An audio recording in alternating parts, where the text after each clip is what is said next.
Nagsimula sa isang nightclub, dalawang matalik na magkaibigan, sina Meltom at Golcam, ay nasa labas na sumasayaw at nagsisikap na magsaya. Ngunit patuloy silang nadidistract dahil nag-aalala sila tungkol sa kanilang kaibigan si Kumo, na nakaupong mag-isa sa banyo, ay nawawala sa kanyang mga iniisip.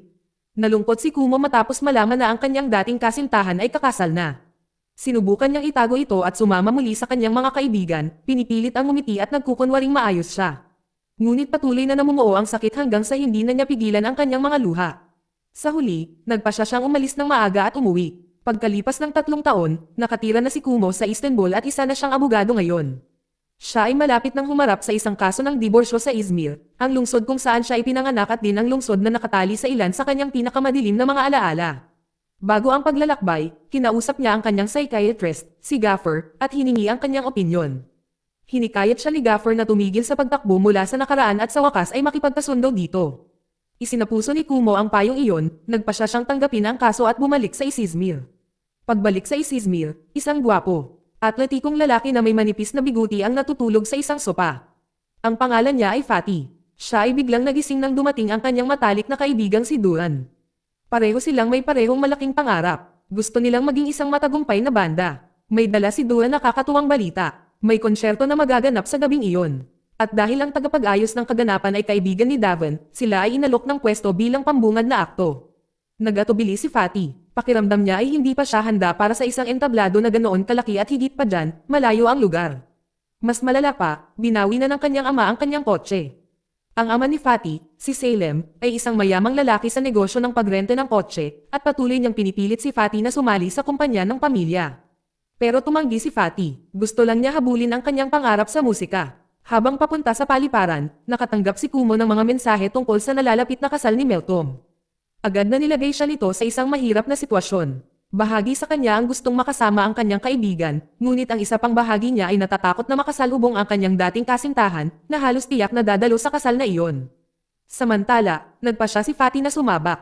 Kung gusto niyang makarating sa konsyerto, kailangan niya ng kotse. Kaya, pumunta siya kay Sem at humingi ng tulong. Pumayag si Sem, ngunit may kondisyon lamang. Kailangang magtrabaho si Fatih bilang driver para sa isa sa mga kliyente ni Sem na darating ng hapong iyon. Kung bibigyan ng kliyente ng mataas na rating si Fatih, ang kotse ay magiging kay Fatih, at ang kliyenteng iyon ay si Kumo pala. Pagdating ni Kumo sa paliparan, tinawagan niya agad si Fatih, ngunit si Fatih ay nalilibang, naglalaro sa isang maliit na bata, at ang telepono nito ay naka-silent. Nakita pa rin siya ni Kumo, nakilala ang pangalan nito at pinag-uugnay ang mga punto. Humingi ng tawad si Fatih sa pagkakamali at sinubukang maging pala kaibigan, sinusubukang makipag-usap sa kanya. Hindi interesado si Kumo, nanatili siyang malamig at sinabihan na lang siyang pumunta sa kotse. Hindi natigil doon ang kanyang pagkairita. Hindi man lang napagtanto ni Fatih na dapat niyang buksan ang pinto para sa kanyang pasahero. Sa halip, casual siyang pumasok sa kotse mismo, umaarte na hindi naman malaking bagay, at lalo lamang lumalala ang pagkadismayan ni Kumo. Habang nagmamaneho, sinubukan ni Fatih na pagaanan ang loob sa pamamagitan ng pagsisimula ng maliliit na pag-uusap. Tinanong niya kung nakapunta na ba si Kumo sa Izmir dati. Ipinaliwanag niya na taga roon talaga siya, ngunit dahil sa personal na dahilan, umalis siya sa lungsod 3 taon na ang nakalilipas at lumipat sa Istanbul. Sa halip na maramdaman ang kanyang pagkailang, patuloy na pinupuri ni Fatih ang Izmir, na pinag-uusapan kung gaano kaganda at kasigla ito kumpara sa Istanbul, na inilarawan niya bilang nakakapagod at puno ng mga taong nabubuhay lamang para sa trabaho. Nang mapansin ni Kumo na halos wala ng laman ang gauge ng gasolina, pinagsabihan niya ito dahil sa pagiging pabaya at hindi pagsuri ng maayos sa kotse. Casual na inamin ni Fatih na hindi talaga siya isang driver at ginagawa lamang ang trabahong ito para sa isang araw. Sa gasolinahan, sa wakas ay nagbukas si Fatih. Ipinaliwanag niya na ang kanyang ama ay nagmamay-ari ng isang negosyo sa pagrente ng kotse at ang trabahong ito ay bahagi ng isang kasunduan sa pagitan nila. Kung bibigyan siya ni Kumo ng magandang rating, ang kotse ay opisyal na magiging kanya. Habang naghihintay na mapuno ang tangke, tinanong ni Kumo tungkol sa kanyang trabaho. Buong pagmamalaking sinabi ni Fatih na siya ay isang music hero na medyo kilala sa lugar. Ngunit nang tanungin niya kung saan siya karaniwang nagtatanghal, bigla siyang tumahimik. Pagdating nila sa destinasyon, pinapasok muna ni Fatih si Kumo sa loob habang naghahanap siya ng malapit na parking space. Sumakay si Kumo sa elevator nang hindi namamalayan na ito ay nasa ilalim ng maintenance. Ang repair worker ay nakasuot ng headphones at hindi niya marinig ang paghingi ng tulong. Dahil sa pagkataranta, tinawagan ni Kumo si Fatih at sinabing na-stuck siya. Dahil hindi siya makahanap ng parking space, iniwan ni Fatty ang kotse sa harap ng isang restaurant at nangakong bibili ng 25 na pagkain mamaya kapalit ng pagpapanatili nito doon. Nang marating niya ang gusali, inalerto ni Fatty ang repair worker at sinubukang pakalmayan si Kumo sa loob. Hinikayat niya itong buksan ang pinto at patuloy na nagsasalita para ilihis ang atensyon. Muli inihambing ang alindog ng Izmir sa kaguluhan ng Istanbul. Lalo lamang ito nakakairita kay Kumo, at lalong lumalala ang tensyon sa pagitan nila. Matapos siyang tuluyang makalabas ng ligtas, binatikos ni Kumo si Fatty dahil mas nakatuon siya sa pagpuri sa lungsod kaysa sa pagtulong sa kanya. Ipinaliwanag ni Fatty na ginawa niya ito para ilihis ang atensyon niya at panatilihin ang kanyang katahimikan. Nang mapagtanto ang kanyang intensyon, humingi ng paumanhin si Kumo. Hindi nagtagal, nakipag-ugnayan sa kanya ang kliyente ni Kumo na si Helen dala ang nakababahalang balita. Ang kanyang asawang si Sevket ay kumuha ng 3 abogado para hawakan ang kanilang diborsyo. Naramdaman ito bilang isang uri ng pananakot, nagpasya si Kumo na ipakilala si Fatty bilang kanyang legal assistant para palakasin ang kanyang posisyon.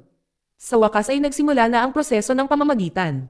Dahil dati nang napagkasundoan ng magkabilang panig kung paano hahatiin ang mga ari-arian, hiniling ni Kumo kay Sevket na pirmahan ang mga inihandang dokumento. Gayunpaman, hindi inaasahang nagbago ang lahat. Nagbago ang isip ni Sevket. Nagpakita ang kanyang abogado ng isang bagong kasunduan na nagsasabing maliit na bahagi lamang ng kanyang mga ari-arian ang kanyang ibibigay. Inaangkin ni Sevket na sa buong pagsasama, siya laging sumusuko at tumiyupad sa mga kagustuhan ni Helen, at ngayon ay ayaw na niya gawin ito. Sa gitna ng mainit na talakayan, biglang nakatanggap si Sevket ng tawag sa telepono. Agad na pinaghihinalaan ni Helen na ang tumatawag ay ang kanyang kabit. Lalo na nang lumabas siya ng kwarto, na lalong nagpalalim ng kanyang hinala. Para mas maobserbahan siya, humingi ng sandaling pahinga si Kumo. Nang makita niya si Sevket na may kausap sa telepono sa ibang silid, tahimik siyang lumapit at nagsimulang mag-record. Napansin niya itong may sinusulat sa isang piraso ng papel. Pagkaalis niya, palihim na pumasok si Kumo at kinuha ang sulat na iniwan niya.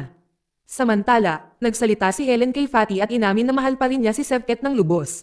Determinadong manalo sa kaso, nagpasya si Kumo na ihinto ang proseso ng pamamagitan sa pag-asang makahanap siya ng matibay na patunay na hindi naging tapat si Sevket.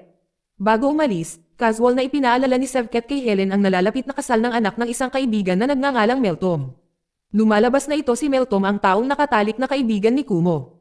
Habang pabalik sila sa kotse, ikinwento ni Kumo kay Fatty ang video na na-record niya kung saan nakikipag-usap si Sevket sa ibang babae. Ipinakita rin niya rito ang papel na nakuha niya. Batay sa impormasyon na nakuha niya mula kay Helen, plano na ngayon ni Kumo na hanapin ang kotse ni Sevket. Tinutupad ang kanyang pangako, bumili si Fatty ng 25 mga pakete ng tinapay mula sa restaurant kung saan niya iniwan ang kotse. Habang sinusubukan ni Kumo na alamin kung ano ang ibig sabihin ng nakasulat sa papel, bumalik si Fatty at ibinahagi ang pagkain sa kanya at sa ilang mga batang kalye na malapit. Nang makita ang kanyang kabaitan at katapatan, hindi mapigilan ni Kumo ang mapangiti. Unti-unting naakit sa kanya. Upang matuntan ang kotse ni Sevket, iminungkahi ni Fatty na makipagkita sa kanyang kaibigang si Iskender. Dahil may kamag-anak na pulis at maraming koneksyon, maaaring matulungan sila ni Iskender. Pagdating nila sa pantalan, nadatnan nila si Iskender na naghihintay sa isang bangka. Pagkatapos magpakilala, inanyayahan niya sila na sumakay. Nagatubili si Kumo noong una, dahil alam niyang may kaso pa siya mamaya ng araw na iyon, at hinimok siyang hanapin si Sevket sa lalong madaling panahon. Gayunpaman, iginiit ni Iskender na kung gusto niya ng resulta, kailangan niyang sumama sa kanya. Dahil wala ibang pagpipilian, pumayag si Kumo. Habang naghihintay ng mga update, nakita si Fatty na tahimik na nagsusulat ng kung ano sa kanyang kwaderno. Bagamat hindi malinaw kung ano ang kanyang ginagawa sa halip na subaybayan agad si Sevket paalis na, casual na iminungkahi ni Iskender na mangisda muna sila na lubos nakakadismaya kay Kumo. Para sa kanya, ang kasong ito ay maaaring magtakda ng kanyang kinabukasan. Dahil sa desperasyon, hinimok niya si Iskender na tawagan ang kanyang kamag-anak at subaybayan agad ang lokasyon ni Sevket. Dahil walang impormasyong dumating, lumakas ang kanyang pagkadismaya at sinimulan niyang ilabas ito kina Fatty at Iskender. Sa gitna ng kanyang pagkadismaya, ipinakita ni Kumo ang video na kanyang na-record. Laking gulat niya, mabilis itong sinuri ni Iskender at nagawa na malaman kung nasaan si Sevket. Pagdating nila sa lugar, hindi maganda ang pakiramdam ni Iskender, kaya't hiniling ni Fatty sa kanya na manatili sa kotse habang sila ni Kumo ay naghahalughog sa lugar. Habang sila ay naglalakad sa gitna ng maraming taong nagsasayaw, unti-unting naglapit ang kapaligiran sa kanila magkakasama. Sa sandaling iyon, may mainit at hindi masabi na nagsimulang lumaki sa pagitan nila. Hindi nagtagal, nakita nila si Sevket na naglalakad kasama ang isa pang babae patungo sa isang kalapit na gusali. Dahil takot pa rin si Kumo sa mga elevator, iginiit niya na gamitin na lang ang hagdan. Nakakapagod ang pag-akyat, at nang makarating sila sa tuktok, nawala na si Sevket. Ang mas malala pa, ang kotse ni Fatty na may kasamang natutulog pa rin sa loob ay nahila dahil hindi maayos na nakaparada ito. Nang mapagtanto ang nangyari, sumugod sina Fatty at Kumo sa impound lot. Habang hinihintay na mailabas ang sasakyan, ipinagpatuloy ni Fatty ang pagsusulat sa kanyang kwaderno. Nang tanungin ni Kumo kung ano ang kanyang sinusulat, mabilis niyang binago ang usapan. Hindi nagtagal, dumating si Iskender. Dahil sa tulong ng kanyang kamag-anak sa pulisya, nakuha nila ang sasakyan. Nangako rin siya na sa hapong iyon, makakatanggap sila ng bagong impormasyon tungkol sa kinaroroonan ni Sevket. Bigla, nakatanggap si Iskender ng tawag na nagpapaalala sa kanya tungkol sa kasal ni Meltom. Muli, si Meltom, na siyang malapit na kaibigan ni Kumo. Ipinakita ni Kumo kay Fatty ang kanyang buong schedule para sa araw na iyon, kasama ang plano niyang bisitahin ang kanyang ina. Habang patuloy silang magkasama, nagsimula silang magbukas ng kanilang mga kwento tungkol sa kanilang mga buhay. Ibinahagi ni Kumo ang sakit ng pagkawala ng kanyang ama 15 taon na ang nakalilipas, isang sugat na malalim pa ring nakakaapekto sa kanya.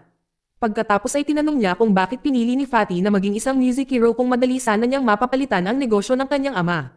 Ipinaliwanag ni Fatty na ang tunay na kaligayahan ay hindi mabibili ng pera. Naniniwala siya na ang tunay na pag-ibig ay nagmumula sa isang pakiramdam na hindi maipaliwanag, tanging nararamdaman. Sa tahimik na sandaling iyon, may nagsimulang lumaki sa pagitan nila. Nagtagpo ang kanilang mga mata at naging malinaw na isang banayad kislap ang nagsimulang mabuo. Ayon sa kanilang schedule, inanyayahan ni Kumo sina Fatty at Iskander na bisitahin ang kanyang inang si Zandy. Bago tumungo roon, siya at si Fatty ay dumaan sa isang tindahan upang bumili ng pagkain bilang isang maliit na regalo. Sa daan, hindi inaasahang nakasalubong ni Kumo si Jekam. Pagkatapos magkakilala muling ipinaalala sa kanya ni Jekam tungkol sa kasal ni Meltom. Dahil iniiwasan ni Kumo ang kaganapan, sinubukan niyang mag-isip ng mga dahilan. Habang sila ay naglalakad patungo sa kotse, casual na tinanong ni Gocham si Kumo kung may nararamdaman ba siya para kay Fatty. Noong una, ayaw aminin ni Kumo. Ngunit nang pabiro na sinabi ni Gocham na baka sunduin niya si Fatty mismo, agad na nag-react si Kumo nang may kitang-kitang takot na nagbunyag ng kanyang tunay na nararamdaman. Lumalabas na si Kumo ay nasa ilalim ng pressure dahil sa kanyang paparating na schedule ng korte.